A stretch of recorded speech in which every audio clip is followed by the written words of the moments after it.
Furious Driving, proud to be supported by Diamond Bright, protecting, cleaning and caring for the Furious fleet and for yours with 10% off using code FD10. Follow the links in the description below. Hello and welcome to Furious Driving. You remember Hippo, don't you? Hippo is my 2003, so just there, Freelander 2 litre TD4 Kalahari. It's a lovely old beast, is Hippo. It's a very endearing car, really. People often slate Freelanders, but anyone who has ever owned one absolutely loves them, and there's a reason for that. Beauty and perfection comes from being slightly imperfect and slightly flawed, and this is that thing. Currently, those flaws are the fact it's got no brakes. So today, I'm going to try and sort that out. You may recall a little while ago, I was driving up here to the barn and I literally lost all the brakes, and that was because the wheel cylinder had just exploded, and then of course I had the whole kerfuffle of changing that, setting fire to the car, fixing that. Yeah, a lot of stuff happened really. Good fun, good times. But now I'm finally getting on to fixing it. The reason I've not got any quicker is because what this thing needs is rear brake shoes, because that one on that side is absolutely soaked in brake fluid. It's just not worth changing for like the 20 odd pounds or 25 quid it costs to buy a set of rear brake shoes, one of those things. You just change it, just don't worry about it. So I've already changed the piston in that set of brakes, but I do hate doing drum brakes. It's my least favourite thing in the world, basically, when it comes to cars. But also I need to go and change the bleed nipples in the front of the car, because that is also manky and rotten. So I've got new ones of those, I've got new ones of these, and then we're going to see if we can actually make this thing have brake fluid, basically, and stop again, because it's quite nice when it stopped. It's definitely an improvement on the whole not stopping situation. That sucked. Right, inside the car we have got new pins, because the old shoes were kind of falling out.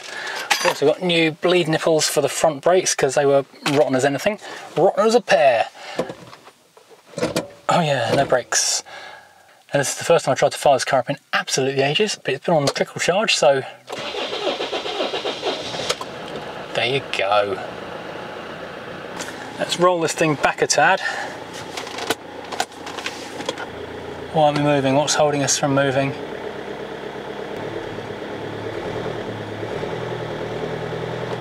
That worries me. Nothing is holding anything. There we go, it's the back brakes that are wedged on again. That was an ongoing problem with this car.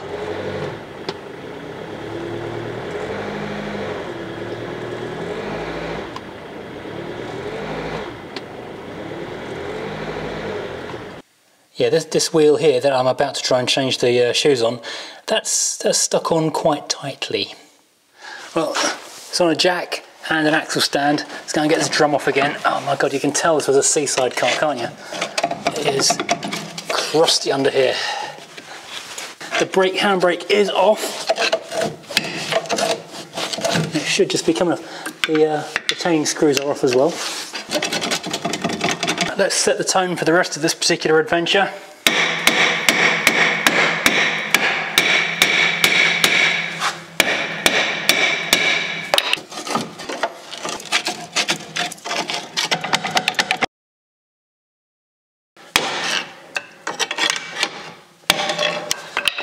Bloody hell, come on.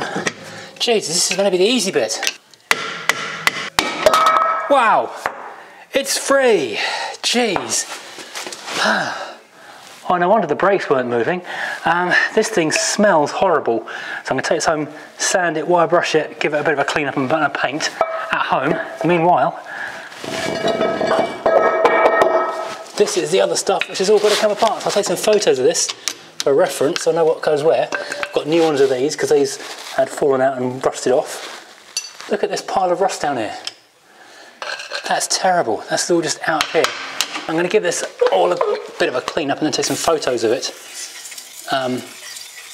with my phone, so I've got reference of what goes back where. So we've got the big top spring, we've got a spring just there, a long spring just there, which seems to screw into the bottom just there. Got a smaller one just there. So I want to know where everything goes back to at the end. And of course we have got, or should have, the pins that lock it all to the back plate, but they rotted off a long time ago. I'll be honest, I'm pretty bad at taking drum brakes apart, so I'm going to start probably in the wrong place. Okay, so that comes off easy. Oh, that comes off easier than I expected. Yeah, that's definitely had it. Okay, so this. Okay, so we've got our adjuster here. Oh, I need some. I need lube to go on the adjuster. That's that little spring jig there. Thank goodness I took the photos. And this is the big spring jig that goes just here. Okay, and that doesn't need that. That does not bolt on. That just rotates through there. There we go. The problem we've got here is that we've got a mixture of original rust, genuine Land Rover rust, and we've also got fire extinguisher powder, which is also a bit corrosive. I think this wants a bit of a clean up before I reassemble it, honestly.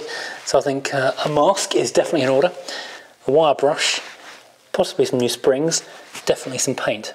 Well, same hat, different day. It's actually about a week and a half, 2 weeks since I abandoned this in disgust, being utterly frustrated and hating everything about drum brakes and Freelanders and everything, cars in general. Since then I've had the horrific discovery of rust in the W123, which has really not made me love cars anymore. And I've been down to Bewley and driven some stuff for a couple of shorts, and I've done all kinds of other stuff. In the meantime though, I've been waiting for this super clever stretchy tool for fitting springs to drum brakes to arrive, and do you know what? It's blooming useless. I'm sure there's a clever knack to it, but I have not got it. In the end, just off camera, I just fought these two top and bottom springs on with the old technique of a Phillips head screwdriver through there, put it into the hole with the spring hooked around it, curl it and pivot it in, and push it off with another screwdriver in it. On the 9th or 10th time it worked. Also, I realised that they hadn't actually bundled up the brake shoes in pairs per side. They'd bundled them up in matching pairs, so that the two that go on the leading edge are in one bundle and the two that go on the trailing edge are on the other bundle. And so I was trying to put two trailing edge shoes on as well, which I hadn't realised. The lesson there is always open everything before you start trying to fit it in the car, and then you'll realise what you're doing wrong. The thing that made me realise that I was doing it wrong, or things weren't as they should be, was that this little bit here is meant to pivot on here, and the little peggy thing wasn't there. Got it! It goes in like that, and then the spring hooks on like that, and it's all good. The springs that come in the rebuild kit are all wrong. They are just bent with the hooks facing the wrong direction, so they're just completely useless. I know that was only £2 or £3 or something ridiculously cheap, but it really is a case of you get what you pay for, because that's just garbage. That spring really looks like it's under too much tension, but there's nothing in the service pack that even looks remotely similar to it, so I'm going to have to go with it and hope for the best. Obviously I can't check the foot brake, there's no fluid in it, it's all on a road about 4 miles away. What I can do though is quickly check the handbrake does something, probably.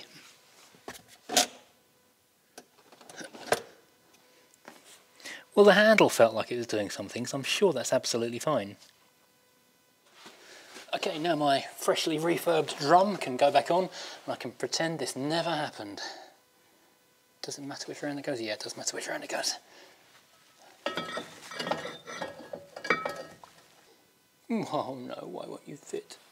Slight problem, I just turned the camera off and was trying to fiddle the handbrake adjuster to make the drum fit, and the spring that goes across the top launched itself just past my face over that way somewhere, and I've no idea where it's gone. So maybe a tiny problem, because again, none of the stuff in the rebuild kit is even remotely similar. It's all just junk.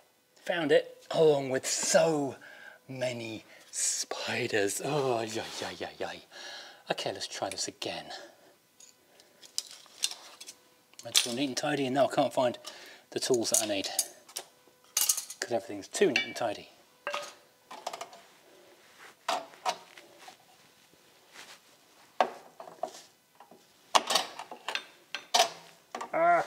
Come on.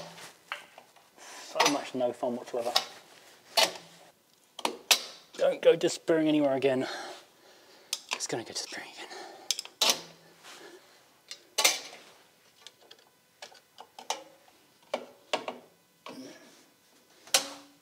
Right, so the technique for the uninitiated, which includes me, is to hook it in there, put it around, twiddle it so it slides down the length, and then kind of wiggle it around until the hook is through there, and use a big thing like this to pin that in place while you pull the screwdriver out, and then it all seems to work. Hopefully I can now get the drums on. Drum. No, of course it doesn't bloody fit. Oh, why don't you fit? Is hitting it with a hammer an option at this point? Why does it not fit? The adjuster is wound in as far as it will adjust. The springs are holding it so tight we can make a, you can tell what religion it is, kind of a joke here. But yet it still won't fit. What's wrong with... Oh, I hate drum brakes so much. And it's on, and I'm never taking anything off again. All I've got to do now is the same thing on the other side. Yay! Well, I thought I really ought to go and have a look at the brakes on the other side. Seeing as I've got new shoes for them, it would be a little bit remiss not to. So it's been a big game of, what's the opposite of Jenga? Like one of those tile games, you have to slide things around. Car goes forward, car goes backwards. Now we've got access, and we've got another one of these epoxy screws to try and get out. So we'll see if we can even get to this brake shoe. No way. No way. This must have had a dreadful oil leak because that just came straight undone. Actually, there's loads of copper slip on that, which is brilliant. Ah, now, the old game of handbrake off, otherwise it's never coming off. Right, now, the old game of can I free the drum? Have I got a big enough hammer to free this? Right, let's see if I can actually wangle this one off. I've hit it with a hammer. It's not been on fire. It hasn't had an exploded cylinder yet that I know of. I can actually get this one free. Handbrake is off, I should add. Oh, it's moving. Blimey. Too good to be true.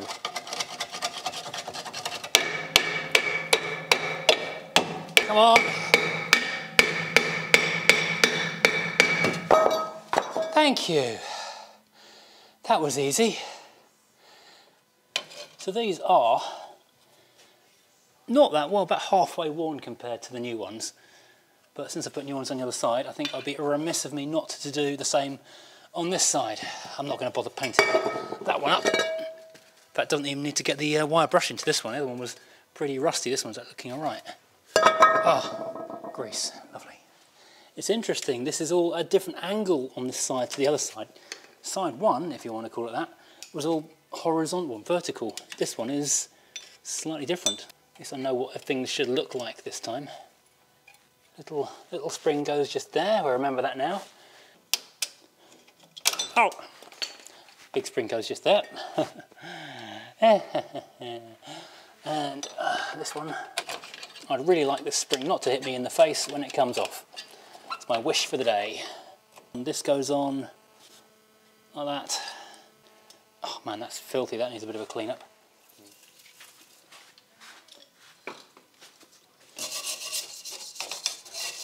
A little bit of grease on there, that can click into that. Was what slowed me down on the other side.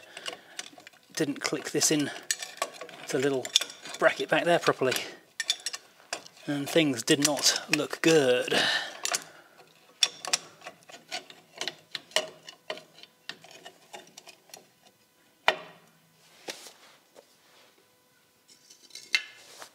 I've lost the thing. It is going back together easier on this side than it was on the other side, as I've obviously just done it and now know what I'm looking for, but it's still such a pain in the backside.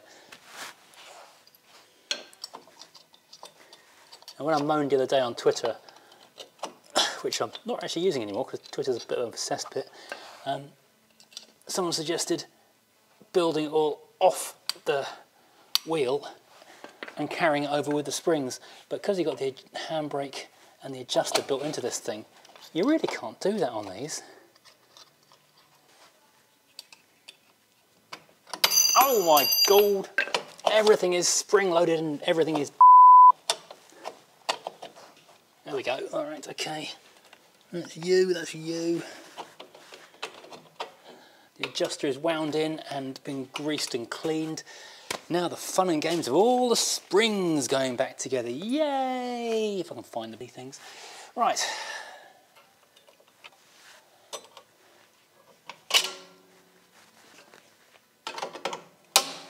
Whee! One down.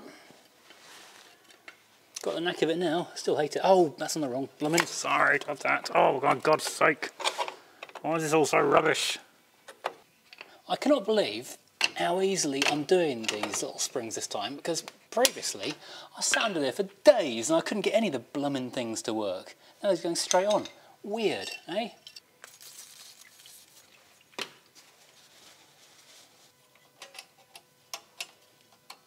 Oh, you absolute... Wait a minute. The adjuster's at the wrong end. Oh, you... That's why the springs were going on so easy. I've got to take them off again. Well, done. And that took about half an hour, 40 minutes instead of the 3 weeks for the previous one. So that's, I'm going to call that a win, frankly.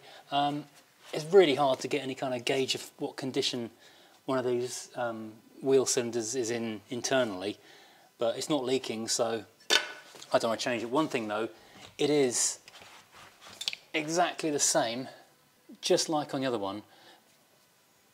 The bleed thing is pulled right through the back plate. I'm not quite sure I'm going to bleed this thing out, but almost. Ow, yes it will. No, I didn't have any drum screws on the other side, so I'm going to save one, because I had two on this side, so that's just greedy. So I'm going to save one from this side for the other side.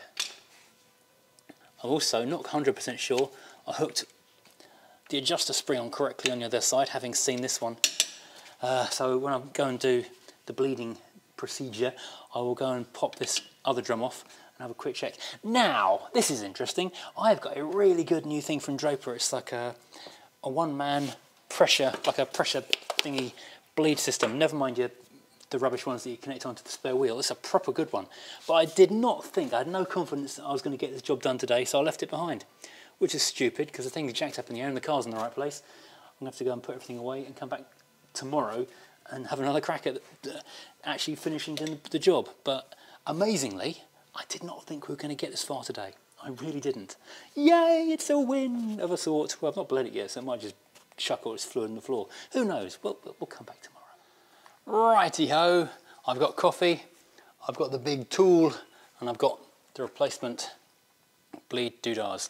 So what I can do is I can duck under the car. I'm going to do this. Now, I know you meant to bleed from the furthest point away first of all, but these ones at the front look grossy, so I'm going to try and get them out and replace them with the nice shiny new ones. Oh, it's actually not as gunked up as I thought it was going to be. I thought it was going to be impossible to manoeuvre. However, don't go in there. Don't cross thread. Don't cross the streams. Oh, I need tissue paper. Tissue! There we go, that's nicer. That looks better. Oh, still leaking.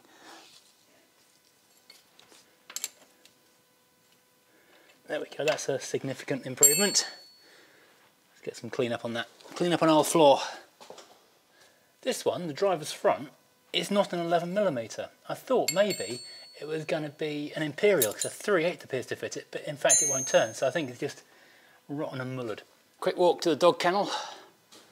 Bit of this stuff. That is well and truly grotted up, so bit of the old Bulldog splash bath. This is why I thought I needed to change these, because the end of it is actually kind of corroded off. But it's meant to be a 3/8 by the look of it, but that just clunks on the rounded off things, so I'll let that marinate for a minute. These are special kind of toothed grippy sockets, and this is a 9mm, which I'll hammer on there and try and wind this thing off. Nope, it's doing nothing. It's just...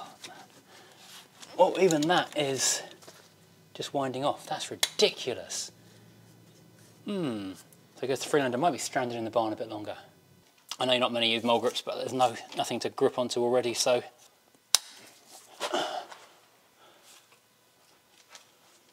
Nope. Doing nothing as well. Awesome! I might be changing this caliper after all. Well, that's not coming off at the front, so I can demonstrate how we use that bleeder on a percentage of the brakes. And I can just about get the tippity tip of a spanner onto the bleeder on this rear one that we changed yesterday. By the way, did I even mention that I painted this thing and got the grinder on the inside of it, so it actually is like new, virtually, almost, kind of ish. Yeah, so that is now loosened off, oops, a couple of turns, and in an ideal world we would even put like a pipe on there and drain to a jar, but this is not an ideal world. We've chosen the appropriate connection doodah lid, if you will, from the box. Topped up a bit of brake fluid in there. Got some brake fluid into here. Now we pump this up, get a bit of pressure going in there. It's gonna blow! Right, I've quickly learned you don't need much pressure, just a little tiny bit of pressure pushing the bubbles through there, otherwise it will break the seal. There we go, I need to pump the pedal at the same time. There we go, we've got fluid coming through now.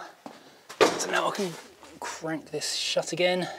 ABS, of course, that's why we need to do the two-sided process. We now should have brakes on this corner. And that one, also quite messy, is done as well. So we've now got like 3/4 of the car brake bled, so we've got a small amount of braking power. I'm going to go with the assumption that because that one has never been undone, it's probably fine. So does this car actually have brakes again now? The proof is very much going to be in the pudding. Like I said, the brake feel is actually rather good. I'm going to want all of my hands here, handbrake on. That does not feel great. Oh, it's holding it. Oh, it's stopping it, okay. It does stop it a bit. It doesn't feel brilliant, but it's stopping it a bit. Okay, so what I think I need to do is to be getting that other front brake off. I've got some brakes. Before I was having to wrench on the handbrake and knock it back into neutral to make the thing stop. And it's a little bit scary being so tight against the walls and the other cars in here. I think the problem is going to be that that front brake, that bleed is just so catastrophically wrecked that I can't bleed it. So I've got tired old fluid on the front right corner, and that's going to have bubbles in it as well. Yeah. What that means is coming back again, this time with the heat extraction tool, because that's the only way I'm going to do it, and then get all 4 wheels off the ground and go around and crack and bleed and crack and bleed and crack and bleed and do all the wheels. But we are 99% there with this car. I won't bother filming that because you've seen too much of this car's brakes of late. This will just be a one evening. I'll come and sort it out, and maybe it'll make it into a short or a compilation video of bits and pieces that are going on. But we are virtually there. Bear in mind, this car, it's insured, it's MOT'd, it's on SORN, it's not being paid for a road tax at the moment, which is a slight relief. It's 35 quid a month to tax this car. But I would actually quite like to have this car for Rustival and actually camping in this thing with the roof tent on the top. So we want to get this thing actually running. So it's got a deadline of 5 weeks. By the way, buy your Rustival tickets. Not many left. Do come along, be lovely to see you. And you can see this car with the roof tent on the top and possibly see the dogs as well, but maybe from a distance. That might get them a bit overexcited. We're virtually there, but thank you for watching. So this is how you do drum brakes on a Freelander. You swear, shout, throw stuff, have a tantrum, leave it for 2 weeks, come back and then do it in 10 minutes. Important top tips from a not expert. Anywho, right, thank you for watching. Like, subscribe, head over to furioussdrum.co.uk for merchandise like this, which is virtually sold out now because the members and Patreons have been getting a fantastic deal on the old stock to make room for the new stock, so there's not many of the old designs left. I should pre-order some new ones for Rustival. Mental note, take care of stock. Right, okay, and yeah, members and Patreons also get a discount on anything they order off the store, which is lovely for them. And thank you to them as well. And right, I'm going to go and edit this video and see you later. Goodbye. Goodbye.